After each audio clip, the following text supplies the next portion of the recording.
Hello, everyone, and welcome back to the Gamer's Oasis. And this week, we're going to probably be talking about some of the new stuff that just came out via Nintendo. Now, I know last week we talked about Dungeons and Dragons, and I personally am still happily wanting to see if I can find people to tell me their stories of their Dungeons and Dragons characters. So if you are potentially interested in appearing as a guest, just leave a comment in the description for me and we'll see about having you on one of my episodes. But this is the Gamers Oasis, so we sit here and talk about everything games related, which in this case I would have talked about it last week, but I knew that the new Nintendo Direct for the Switch 2 was going to come out this week. So, well, it came out, and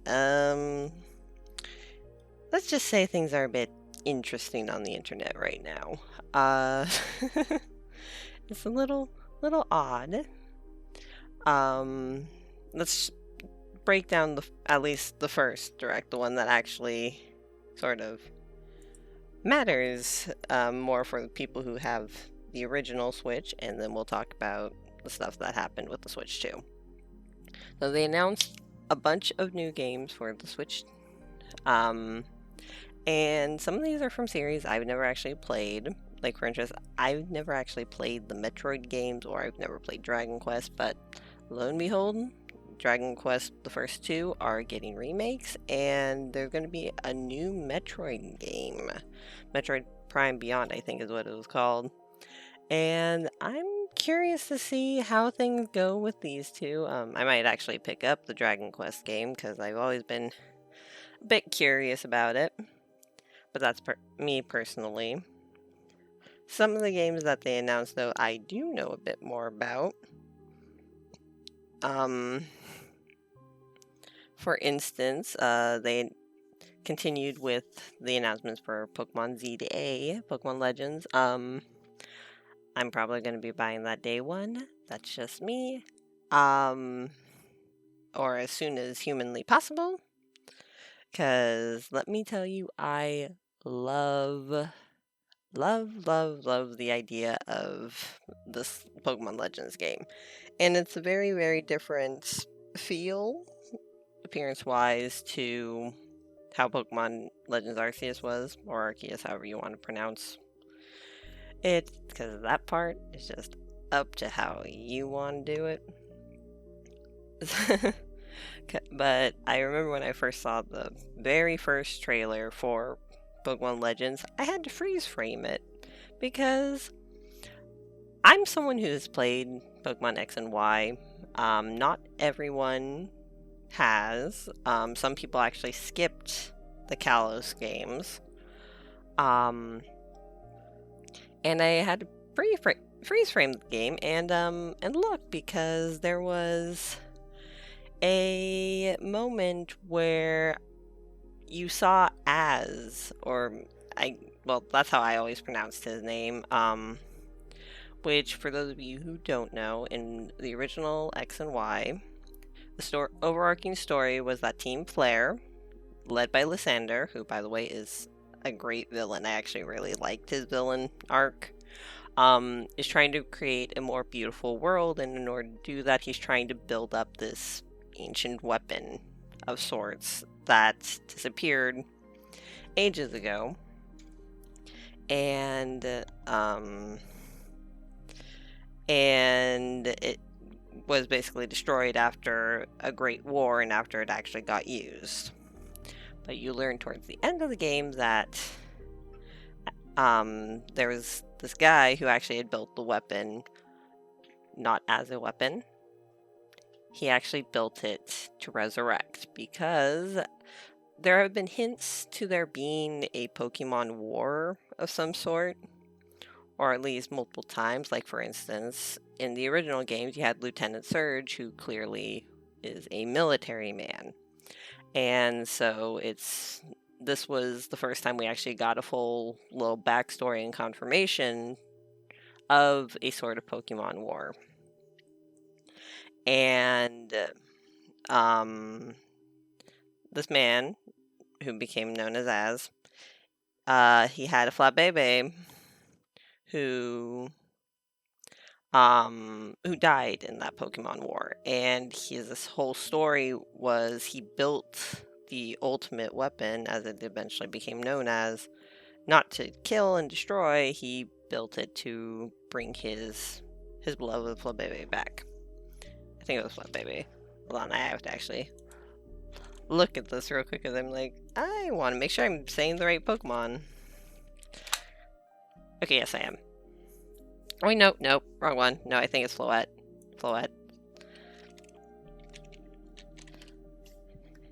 Yes, it's Floette. Okay. I was like, wait, I'm saying the wrong name. Probably should correct that. So, it's a Floette. And for those of you who don't know, it's a small Pokemon that carries around a flower. And let me just say, this Pokemon does not look like the type that would ever go off into a war for any reason. And it's a fairy type Pokemon. Anyway, Floette. What a lot of people don't know is that in the original Pokemon X and Y, there actually was in the code, there was actually coding and images for as this Floette. So if it was seemingly implied that there might have been a plan to have it so that you could get this Floette from, like, either from Az himself in the game or from a distribution Pokemon event, because it was a different colored Pokemon than any of the other Floettes you could potentially find in the game. Anyway, so but in the story, when he used the object to revive his Floette, this is why it was called the ultimate weapon, was because it ended up wiping out a lot of people in Pokemon in order to be able to do it.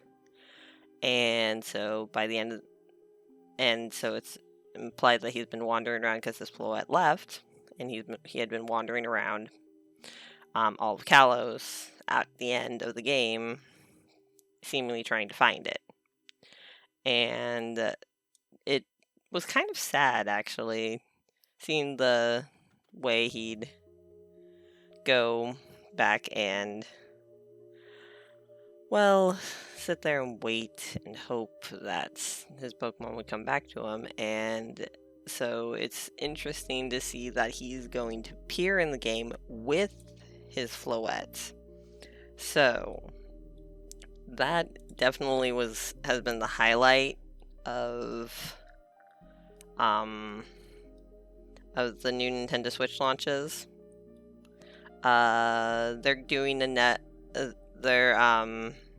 Necrodancer game, and let me say, I played Cadence of Hyrule. I played the Zelda Crypt of the Necrodancer game, and let me say, I'm actually fairly good at rhythm games, but damn is that one hard. They also announced the new Tamagotchi Life. I never actually played it. I played the series. I might try out playing it. That's just me. I might actually attempt to play the new Tamagotchi Life, just so I can see what everyone's going on about. I saw something. Let's see, where was it?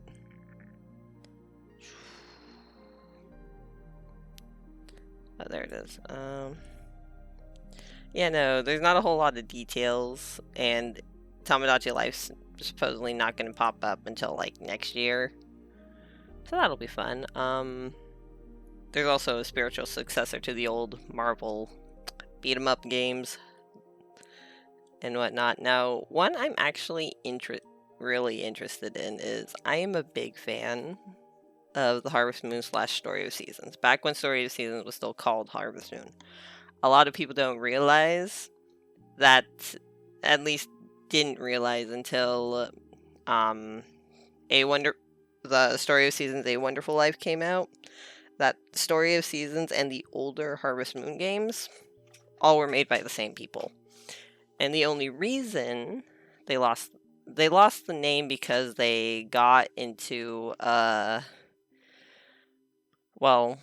kind of into a bit of a heated, not so great um, moment of getting apart from I think it was Natsume, the people who initially distributed the game. So they lost the rights to the name, but they still had the rights to all the IP that they had made before. So that's why the newer games under the Harvest Moon banner don't exactly seem like the same games, because they are not. They are made by a completely different developmental team.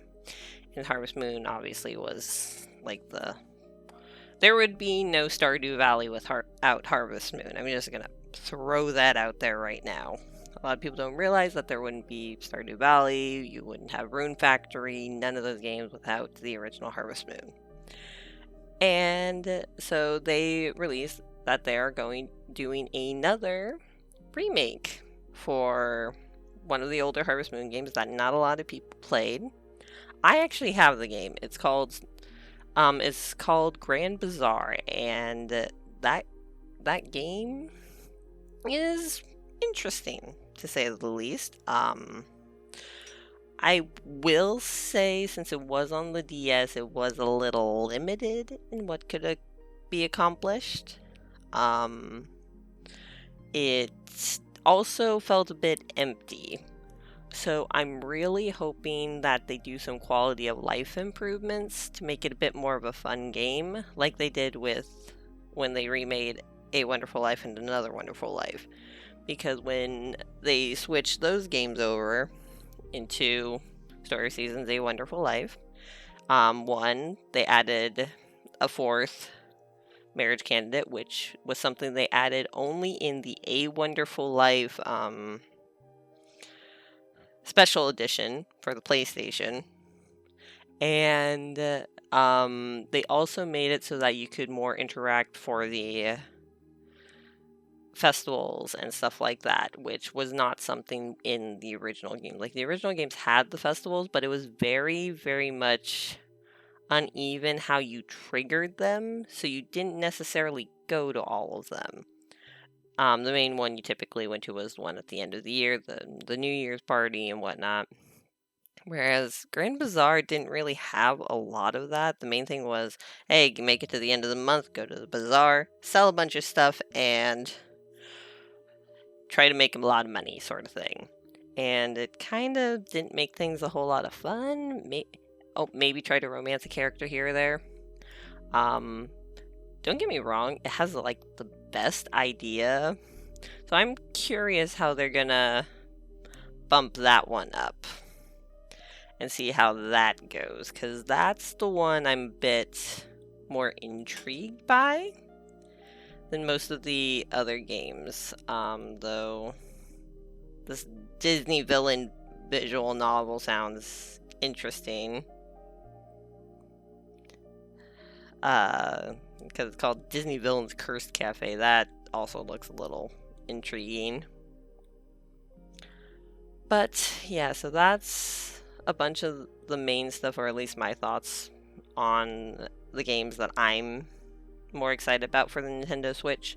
I will say the idea of the virtual cards is also an interesting idea, where you can loan them out to Nintendo account. Because the virtual cards is you can load games on it and then loan them out to people in your Nintendo account family group. I find it kind of dumb that you can only share to people in your family group, because people used to loan out games all the time. That was also the way things went. Anyway,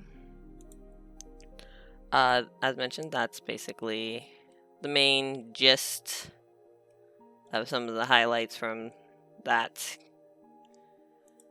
game and that set of directs. And then we've got the one that everyone, and I mean everyone across the internet, has been talking about since it came out on the 2nd, and that would be the Nintendo Switch 2 Direct. Now, personally, I've seen some stuff for the Nintendo Switch 2, and it does not look great.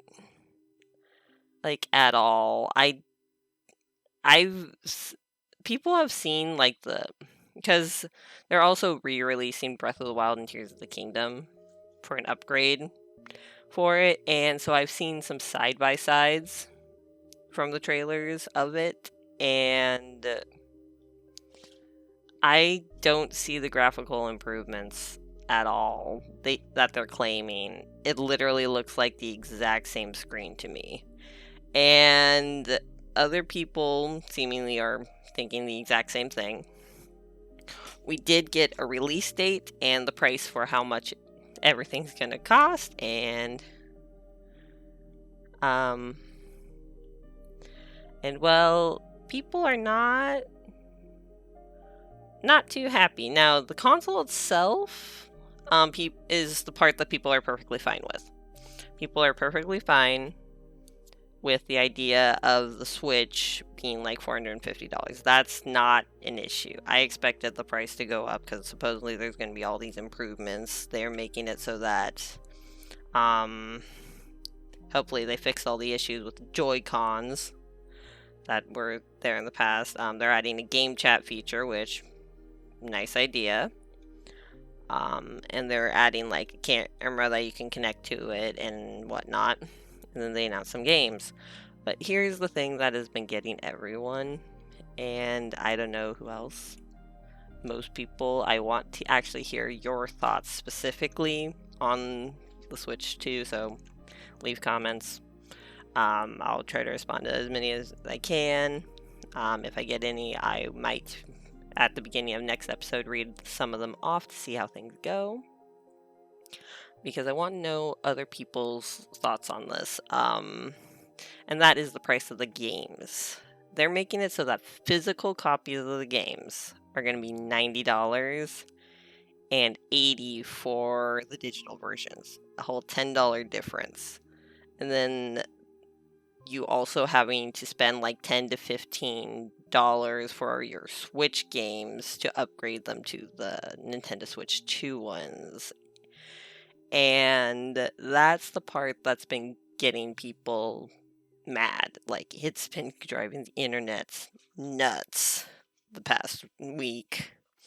Because the Nintendo Switch, the idea that you have to spend money to upgrade your games to be able to run on the Switch 2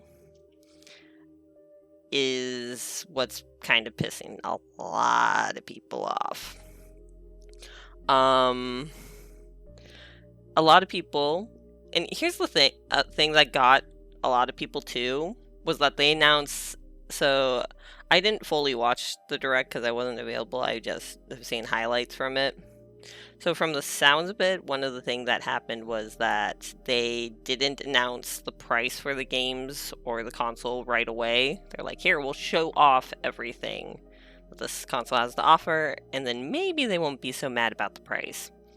And some people I've seen are like, the prices of games haven't changed in the past 25 years. I'm like, are we talking about the same things? Because when I was a kid, I would get $40 birthday money, and I would go off and buy a Pokemon game with that $40, and $40 was able to buy the handheld console games pretty easily.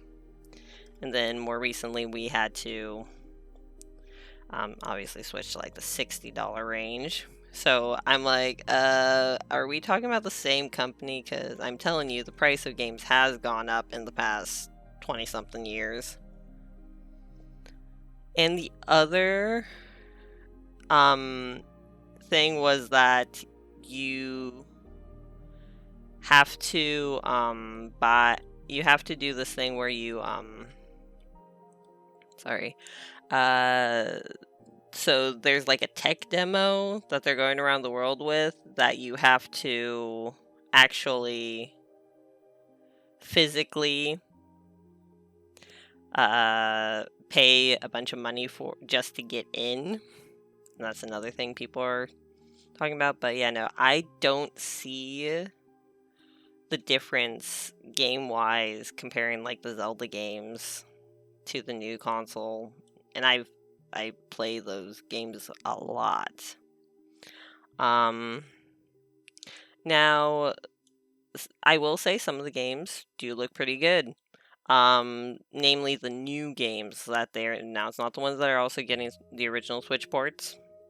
I'm talking about the new ones. So, for instance, they announced Mario Kart World, which is going to be that one's going to be interesting.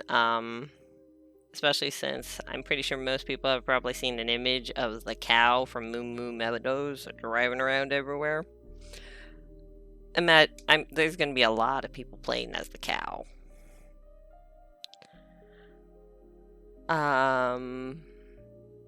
Let's see, hold on. Yeah, no, they have free roam modes sort of thing for it. They have like the traditional Mario Kart, but then they have free roam, which is gonna, be interesting.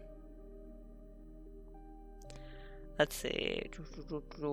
There also was, they're expanding a bunch of the games. That actually was like the main thing that they mentioned, was that they were expanding a lot of Nintendo Switch 1 games. They announced the new Hyrule Warriors, which, I mean, some people... Here's the thing, is that I do kind of like Tears of the Kingdom. It's not Breath of the Wild by any means. I personally don't like it as much. And the reason why the second Hyrule Warriors Age of Calamity worked was because you got increasingly invested in all of the characters, like all of the champions. Whereas you don't really feel that connection in Tears of the Kingdom with the characters from the past. Like, you don't feel that.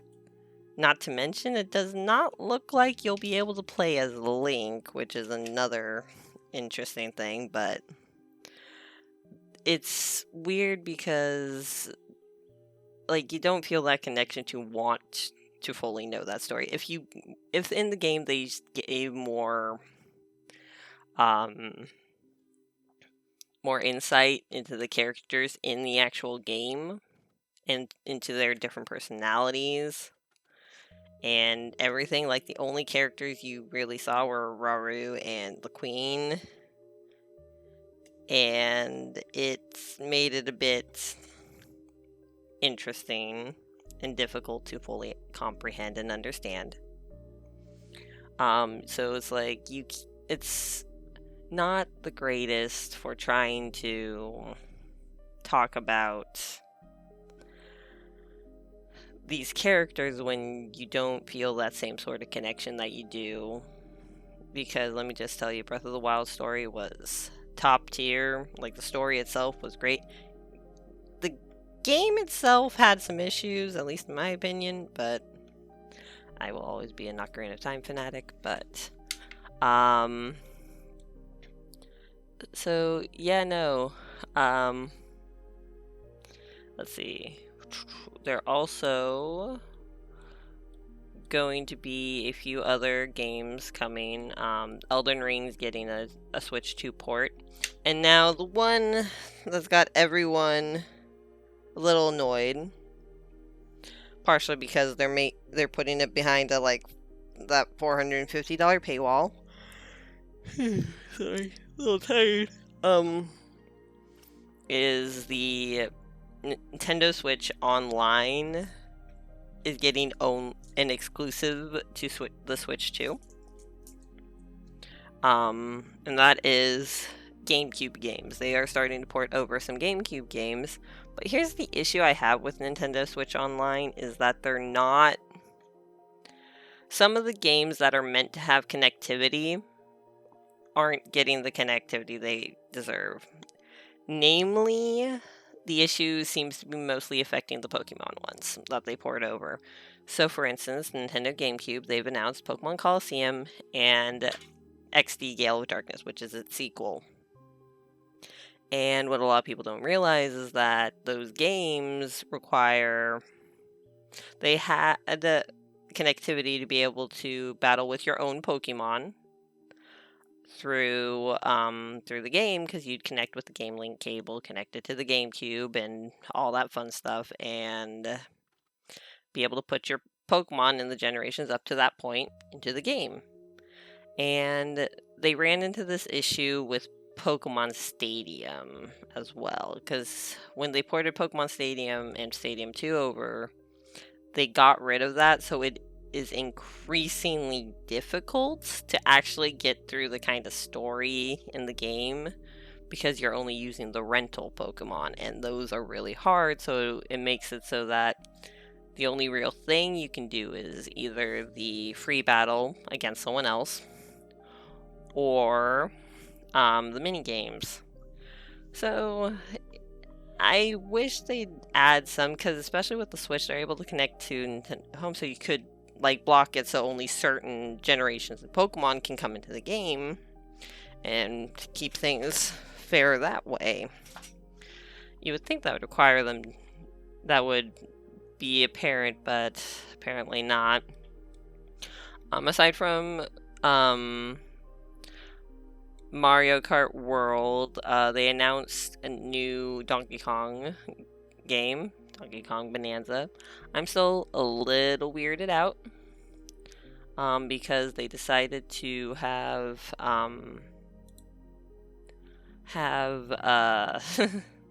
Donkey Kong more closely resemble his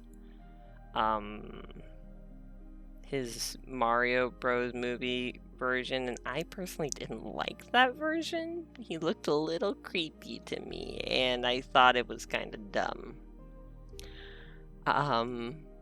But the other one I was more interested in was in way back ye olden days, 22 years ago, there was a little game on the GameCube that a lot of people didn't realize existed, or didn't even really play, called Kirby Air Ride. It was a kind of racing game where you were playing as Kirby, and each person was like a different color of Kirby, and you got on these vehicles, and you'd either race, fight, do whatever. Each of the vehicles had a different thing. There was the free roam mode where you could fly around this big city, try to blow each other up, sort of thing.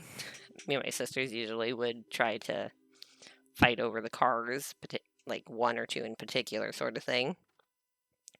Anyway, so we had a lot of fun with that game, and that, I'll be honest, if I bought the Nintendo Switch 2, it would be for the GameCube games, because Wind Waker is getting ported to the GameCube stuff in the Nintendo Switch Online. So if I got the Nintendo Switch 2, it would be for that, and it would be for Kirby Air Riders, which is the sequel. It's only had a teaser, and I'm really curious to see more from it. Though a lot of people don't realize that it is being developed by the mastermind behind Super Smash Bros., and that would be Sakurai.